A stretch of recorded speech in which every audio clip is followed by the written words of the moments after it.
아주 먼 곳 우리가 내뱉은 말들이 눈에 보이는 형태로 남는 마을이 있었습니다.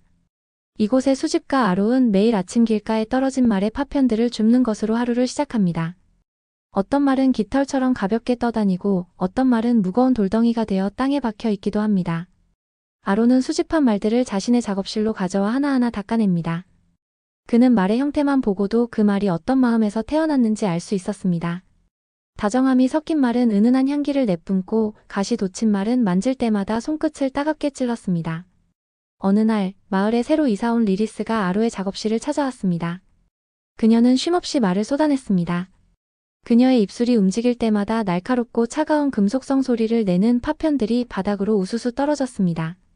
아로는 리리스가 떨어뜨린 조각 하나를 집어 그녀에게 보여주었습니다.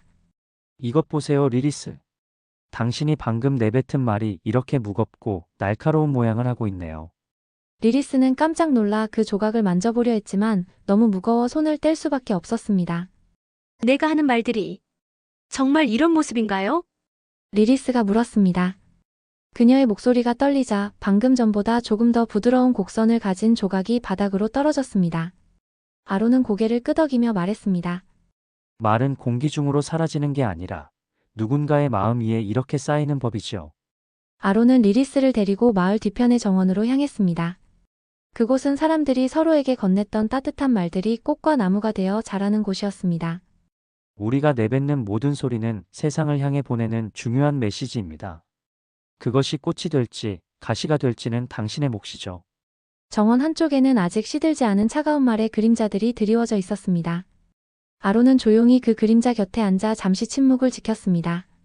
가끔은 아무 말도 하지 않는 것이 서투른 위로보다 더 무겁고 깊은 울림을 줄 때가 있다는 것을 그는 알고 있었습니다. 리리스는 아로의 곁에서 숨을 깊게 들이마셨습니다.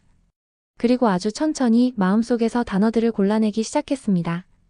그녀가 처음으로 누군가를 향한 진심 어린 고마움을 내뱉었을 때 그녀의 입에서는 작고 투명한 나비 한 마리가 날아올랐습니다. 아로와 리리스는 함께 정원을 거닐며 수많은 말의 씨앗을 심었습니다. 이제 리리스는 자신의 목소리가 가진 무게를 압니다.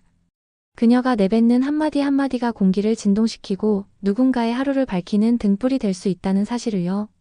오늘 밤 당신의 입술을 떠난 말들은 어떤 모양을 하고 있나요? 혹시 누군가의 어깨 위에 무거운 짐으로 얹혀있지는 않은가요? 기억하세요. 당신의 목소리는 세상에 전달되는 가장 소중하고 강력한 메시지라는 것을요.